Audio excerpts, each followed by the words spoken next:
I'm Mara Webster with In Creative Company, and today I'm thrilled to be talking about the television series The Runarounds. And I am joined today by creator, showrunner, and director Jonas Pate, along with actors and musicians who make up the Runarounds themselves. I'm joined today by Will Lipton, Zendé Murdock, Axel Ellis, Golliher, and Jeremy Yun. And starting off with you, Jonas, in talking about the creation of this show, I know that you've talked a lot already about how you saw all these bands in Wilmington back in the day, and there was that idea constantly playing in your mind with the thought of what happens if you make it and you get that success, but also what happens if you don't end up making it. And I feel like between the different generations of characters, you've kind of really explored both of those potential timelines. And I was interested in how that really shaped the entire arc of telling the story.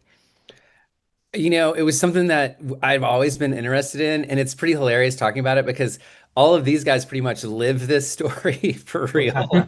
Like they're all serious musicians, and so all of this, all these, the highs and lows and all of it come really hit close to them. I've always thought it was like this kind of crazily noble thing. Like, why would you risk your entire youth with a bunch of other friends on a dream that has almost no chance of success? Like, you have to be a little mad to do that. So, or you have to love it so much that you don't care what happens. And so, I feel like we all have sort of had that spirit. Yeah, I Well love that. said, And Jonas. All right. Yeah. Will, in coming over to you and playing Charlie in the series, the stakes of the band succeeding start off pretty high for him because we learn that he's deferred the idea of going to college because he doesn't want to rely on a backup plan. But throughout Correct. the series, kind of realizing the financial constraints his parents are experiencing as well, it kind of raises it even more. And I was just interested in your experience playing Charlie and how that really changed a lot of the stakes for him throughout the series. Oh man, I mean, playing Charlie is like one of the greatest privileges of my life. He's such a fascinating character because in some ways I don't strive to be him, but in a lot of ways I do, and I try to embody just his passion for the music and his friends and his love. I think throughout the season, you're like really experiences like this shift in terms of like his desire and goal to be a musician and do it with his friends doesn't change, but his attitude and his behaviors around it do, trying to take in consideration the relationship with his friends and trying to meld the two, the dreams and the friends part together, is a really beautiful experience. And I mean, it's so much fun playing him. He's the best. I I love would it. say both Will and Charlie are pathological optimists, Yes. and that's a good Nice. thing. That's Thanks, a Jay. great trait to have. Yeah. Absolutely. And Zende, for you and playing Bez, Yeah. he's such a talented drummer, as are obviously you. And Thank you. we Thank you. see him get the opportunity to go join another band and have financial stability, which would mean so much for him and for his mom that he lives at home with. Yeah. And I was interested in your experience in playing him and just kind of going through that journey of really choosing the band first and foremost, getting to make that choice, and also how it was such an important part of the story that he gets to be the one to tell them about this opportunity. Absolutely. I think it was one of those moments for me where like my character, he doesn't start off as necessarily the nicest guy on the planet, right? Like he's got this ego on him and he doesn't really care who he's hurting with it as long as it's like kind of building himself up. And so I like that he has this arc kind of in the middle of the season or in the middle of the season where he makes a decision that is like incredibly noble. I mean, like he has a massive opportunity in front of him, and like if that opportunity is in front of me, it's like that's what you've been working towards your entire life. So that's a really tough decision to make.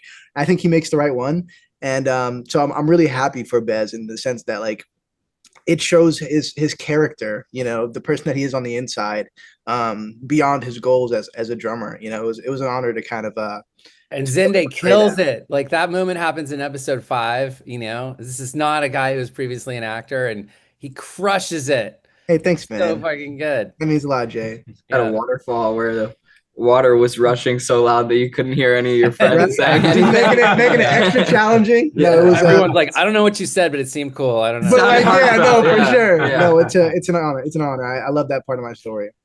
I love that too. And Axel, with your performance as Crosby, when we first meet him on screen, he's a self-described nonconformist, and he gets caught smoking, and he's like, "Well, you just won't catch me next time. It doesn't mean I'm going to change the way I do things." But I feel like we really see him go through a lot of steps that create a maturity by the end, and there's a lot of growth in him. And I was interested in just how you found the growth that you really wanted him to have by the end as a character. That's a fun question. Yeah, I think he definitely went through some emotionally maturing things throughout the season. he falls in I'm not gonna call it love, but he's infatuated by this rocker girl in town named Phoebe Rhodes. And she kind of for better or worse uses him to an extent. And I think that kind of opens his eyes about kind of thinking a little bit before he goes into things, or thinking about what he wants to invest his time into. And yeah, I think there's some emotional growth there, and he's constantly between having to paint with his dad and be a part of that family company, or chase the impossible dream of being in a band. And so I think just like kind of Will said, his goal never really changes, but his approach does. And I think that kind of steers him in the right way. He still smokes weed though. Yeah, he continues that. Yeah, for sure. I love that. And Jesse, and coming over to you and talking about Wyatt in this series, when we first meet him, he's got this really close friendship with Bez, and that's really the only person he feels comfortable performing music in front of. And then we get to see him get up on stage and perform in front of so many people. But there's also a lot of change in the confidence just within himself, around other people in his day to day. And I was interested in how you really shaped that throughout the series. Yeah, well, I think good friends can pull you out of anything, like they become your family almost, and I think that's the beauty of Wyatt's story, is that like he puts enough trust in his friends to pull him out of situations that he probably couldn't escape on his own, and so, and I think he's trying really hard to give back to them as much as he's received, And I think that's what the story is about, really, because that's the story of any band, right? Who would put your fate into someone else's hands at that age?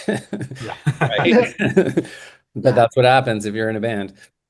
No, that's such a great point. And Jeremy, with Topher, feels like so much of his journey is realizing that he thought he wanted the certain things in life, but that it's really the ideas that other people have been instilling in him, and what he wants is completely different. And I was interested in just how you really formed this character, going through a journey of really starting to understand, what is it that I want for the first time? Yeah, I think it captures the reality of making it as a band being hard, of love taking over, kind of all in this fun little ball. Topher for many years was set on this path to do something that he would quickly realize was something that was set forth for him by his surroundings more than something that was kind of innate. And of course, it takes him a while to kind of unpack that reality and see how it's going to manifest. And it manifests itself throughout the season, of course. But I love that each of our characters has its own sort of way of approaching the problem of being in a band, being this romantic, hard, amazing journey of friendship. It was fun to play, I guess, Topher's own little unique version of that. I love that. And, Jonas, in talking about the way that you've directed this series, there's almost these two different stylistic approaches in conversation with each other, because you have the way that you're filming the series and the way that this character, Ruthie, is capturing it with her vintage camera in real time within scenes. And so I was just interested in how you set about filming and capturing both of those sides and making sure that it felt really cohesive on screen together. Well, hilariously, like Marley, who plays Bender, we would just give her that little film camera. She shot it, most of it.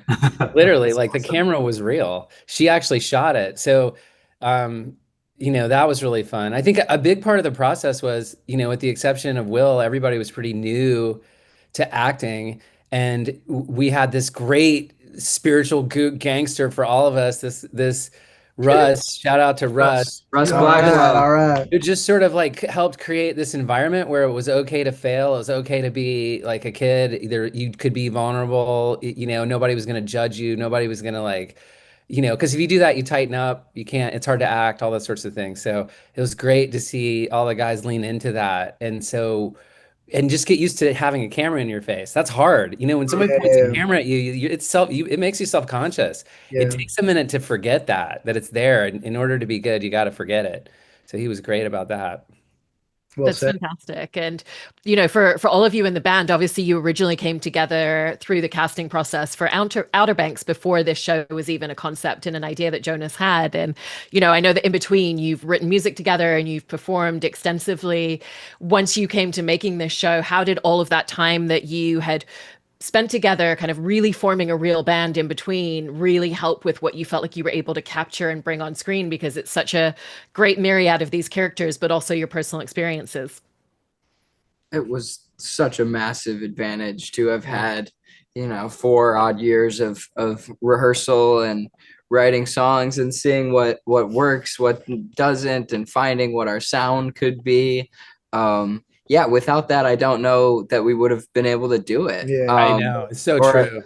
Or at least even close to the extent that I'm proud of how it wound up. And I think a lot of that is due to all the time we had to be friends and be a band. And yeah. Absolutely. I think it's one of those things where like this is extra challenging when you're coming from so many different backgrounds. It's not like it always is in bands where you're forming the band based off of being into the same kinds of music and stuff. So it's like we needed that time. Otherwise, like Axel said, it wouldn't have been exactly the way it is right now. Like this is as cool as it is because of the time that we had. Yeah. We all grew as songwriters, Absolutely. like especially when there's a project of this scale, and a pretty hefty deadline and big production behind it. It's like Like my favorite song was written about 4 seconds before we shot it. We're like, we have to have a song for the end. We don't have the final song. that was like 3 weeks before we. That was up until about 30 minutes before we were organizing our parts, and man, did he pull it off! But he did for sure. I mean, Jonas, one of the things that I love that you managed to capture in this series is the process of creating music and songwriting. And, we get to see the same song kind of pop up at different moments, but different iterations of it. And when you were writing the show and kind of working with the band, how did you make sure that that was just as important to really get to see the journey of they're finding their voice together on screen? Well, it's so fun to watch these guys actually practice and write. And I tell people all the time, the actual band of the Runarounds is slightly ahead of the show of the Runarounds. So it just gives me tons of ideas. Like these guys are about to take off on a tour across the Southeast. Our second season, Knockwood, is about that tour. So I get to see examples of what could be scenes. And there's been this really fun back and forth where the guys will pitch something or they'll write a great song like, there's a song they wrote for episode 3, Beautiful Stranger, that they wrote, and then we kind of bit more of the story to the song. And then there's other times where I'll say, hey, we need a song kind of about this, and then they'll write to that. But there's been always this constant back and forth about how we can construct the story and just feed off of what's actually happening. And what was that experience for all of you in essentially writing and putting forth completed songs, but then for screen having to think about how are we going to show the way that we came up with this, and kind of going back a few steps and thinking about this is how we came up with the right guitar chord at this moment. This is how we came up with this drum solo, and really just capturing that in scenes. It was so unique and cool. Like we were given a lot of liberties, at least in like the scenes. Like there was like a scene where we were writing Funny How the Universe Works. And like we had practiced it like in pre-production and rehearsed it and stuff like that. And eventually like we just kind of like sat down and like went like part by part on like how to build it out. Like how would a song like that really form? And like the end result, like it feels really organic because it's just natural. Like us strumming and just kind of talking to each other. And I love that scene. It's such a fun scene. That was like the first scene where I was like, oh man, this is magic. That was also really scary at the start too. Yeah, it was really I was like, scary. how are we gonna write a song that we've already written? Yeah, so I don't know. That was the coolest thing. We're so grateful to Jonas and everyone to like have trust in us to kind of like, take those liberties and scenes. I think it's the best. If you heard them really write a song, they speak in such musical jargon that it's literally like a language that you can't interpret if you're a non-musician. So we have to bring it down for the people a little bit. E minor sharp 11. Yeah, exactly. And Jonas, also in crafting these characters, I know that part of your process was interviewing each of the band members and kind of asking them questions about their music, their lives, their families. And I was just interested in hearing a little bit more about how those conversations really helped you to not only create the characters, but also come up with the overarching story for them all as well. I mean, I always have this kind of philosophy of like make soup with what's in the kitchen. You know, you don't have to reach for it. You can. So we talked to the guys. They told us a lot about their lives, and then we just started. Dave Wilcox and I just started to craft the story based on what they had told us, and it turned out that there were all kinds of interesting facets when we put this character with that character. And then, of course, we'd go back with the guys and be like, okay, it's not going to be exactly you, and let us know if anything feels a little too close to home, and we'll tweak it. But it's like, but I think it gave the guys a chance to not have to stretch when they stepped into the roles. They could kind of be the versions of themselves and kind of let them get their sea legs underneath them as they started acting until they felt more comfortable. And I'm sure as it goes forward, it'll get a little further removed from their actual personal lives, but it definitely started a little bit like that. And what was the experience for all of you in getting to have those conversations with Jonas and kind of really seeing the iterations and little pieces of yourselves that he brought into these characters? But as he said, also finding where you wanted it to be a little bit more removed and a little different at the same time. Yeah, the conversations that Jonas was just referring to were actually quite short. There was this trip in Chapel Hill, North Carolina in 2021 where Jonas, David, and the crew, we got to meet with them, mingle a little bit, tell our stories. But these are really short conversations. And of course, we've known Jonas and his wonderful family for a while now.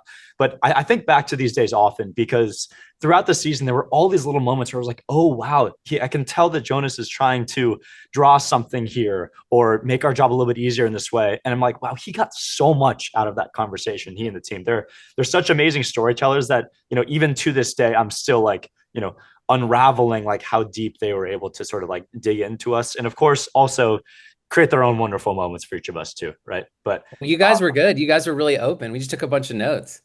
Yeah. But I remember feeling so much pressure that day because we were all like coming to each other like, oh my God, like how did yours go? How did this go? Yeah. It was a big day because we kind of knew what we were doing. We you go into it like knowing like, okay, this is kind of like what your character is going to be based off of. So you want to like, you want to represent it as best you can, but you just got to go in and, just be organic and just tell the truth. And, I think one of the things we've tried to do the whole time, Mara, is that we've really tried hard to be authentic and not just in the character work, but also in the band. The songs that you hear in the show are not pre-records. That's what they played live on set.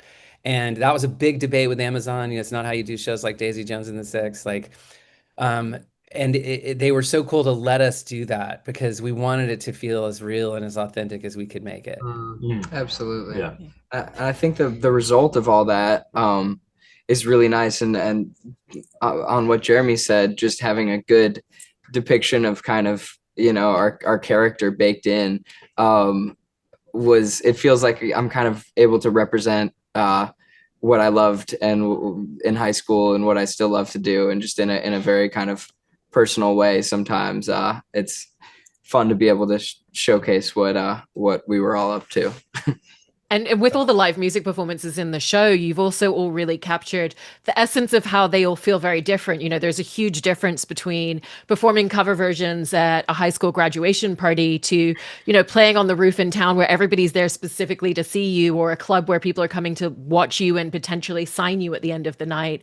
And how did you want each of the concerts to just like have these very different stakes for the characters and also to just have a completely different energy based on where they are at as a band in their trajectory for all of you? Yeah. Yes. 100%. I mean, you know what's crazy, you are? It's like I would just to throw this out, like all of these guys in the bands that they've been in before this one and continue, like Axe and Jesse, like they've been through all those moments. They've played the shows that are all covers. They've played the shows where they're showing their own stuff. They played the shows where they were trying to get signed. So like they had a lot of experience to draw on. I think one of the coolest things about like the different shows within the TV show was just like having the songs that we were writing be like having like a coordinating or a corresponding like stage and audience, like that was like one of the most beautiful things to see, because we always had like pictures in our brains of like what the scene would look like when we were writing this song or that song, and there's like so much excitement. And like once you get there and you're in the wardrobe, you're playing a wedding or you're at the county fair, like it was like one of the coolest things, and it like really makes you like realize what a big effort it is. Like there were so many people that like it took to make those scenes happen. And so we're just very grateful that those songs have found such a beautiful permanent home on those episodes. Absolutely. And to the point that, we've all had this individual band experience, like, growing up. We actually, us five, have had that experience too, because when we first met, we were just playing covers that we had recommended to each other. And then we started writing originals. So, like, to the point where the band is maybe a little ahead of where it is in the show, that's probably true, but it's also fun that we got to live the thing before doing the thing, right? Totally. That's just another benefit of having time on our side. Yeah. And one more thing to add, especially with those concert scenes, it's like that's what we were there to do, It's like that's the whole reason I feel like we were all doing this project, is to get up there, play the instruments like the real thing, Absolutely. And Jesse and Zendé, and in talking about your characters' relationship on screen, they both have kind of had to be adults in a lot of ways for their parents, and we kind of see how that really creates this real brotherly kinship and place of trust that they have with each other. And I was just interested in how the two of you kind of wanted to really form that relationship on screen together.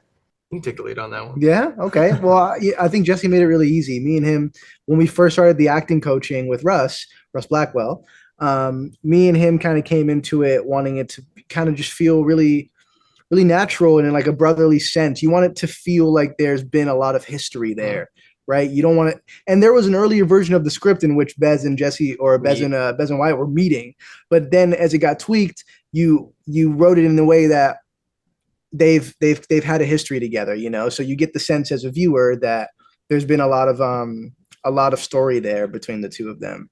Russ, the moment, we shot that I think the Rock Odds Motherfucker scene was like the first day. Right? Yeah, it was early on. The very first day. And that was all an ad lib. That whole back and forth was all an ad lib. Yeah. And these guys totally went for it. And after that, I was like, I think they're gonna be good.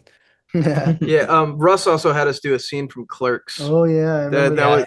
We drilled that scene pretty heavily. That's fun. Kevin Smith. Let's go. Yeah. This was an important part of the process for the two of us to really get that part of the story down. And I feel like without Bez too, Wyatt would be kind of like one dimensional. I feel like Bez really brings out like the excited side of Wyatt, and so that gives Wyatt more dynamics. It's all about who you're working with and feeding off their energy. Exactly. So definitely. True. And Axel, you were talking a little bit before about for Crosby, how there's so much at play with his relationship with his dad and the idea of, am I going to take over, this family business that my dad has, or am I going to kind of leave him in a spot of not following in his footsteps and taking things off on the road with the band? And I was interested in how that really helped you to formulate a lot of the character when you first read that in the scripts. Well, it's that's another part that came from real life. I mean, my dad's a tradesman, and I grew up along with some other members of my Chicago group that I play with. We would all paint with my dad between playing shows and rehearsal. So it was really easy for me to step into that. It was just funny because you never actually got to the painting. It was like you would just open the door of the van and then close it again and open it again. I was like, when am I gonna? Where you do this and then you stop and you start talking. Paint the same baseboard 18 times. Yeah. Director's cut has a whole scene. You can watch us paint it all. No, it was really easy to step into just because that was a grounding experience for me. So yeah. And Jeremy, with Topher, I feel like there's a lot of relationships that we kind of see break apart a little bit, but rather than becoming antagonistic, it kind of forms these different friendships. And for Topher, very much his relationship with his girlfriend at the beginning, Amanda, when they break up, she doesn't become this antagonistic force to him. She actually becomes someone really important to both him and his life, but also the band. And so I just wanted to ask a little bit about getting to form that relationship and the importance of that for Topher. Totally. Well, first of all, our wonderful friend who plays Amanda, her name is Kelly Pereira. She is a complete pro and made this just so fun, so easy. It's always fun to tell a story about friendship kind of winning out over other factors. I mean, I've been lucky to have these guys as friends for a while. It's pretty easy to draw upon like a story of old friends, and I feel like that kind of wins the day, at least for the Topher and Amanda story. But I mean, again, like as we've been kind of alluding to all along, like having a great scene partner just makes it work. Like the more that you're able to give your partner, the more better you're able to receive it. And themes of listening, all these wonderful things. Like it's so easy to say and yet hard to do at times. But when you're in those moments, it really does feel like you're speaking truth. And I give Kelly so much credit there because she made all of our jobs easy, and of course, especially mine. These guys actually wrote an amazing song that weirdly's not on, didn't make the show about, the character, spoiler, I don't want to give away the spoiler or whatever, but about the turn that Jeremy's girlfriend makes in the show and his reaction to it. It's really this beautiful song about not being upset, but being happy for the person. So, come at some point, right? Season 2. Yeah. Hopefully.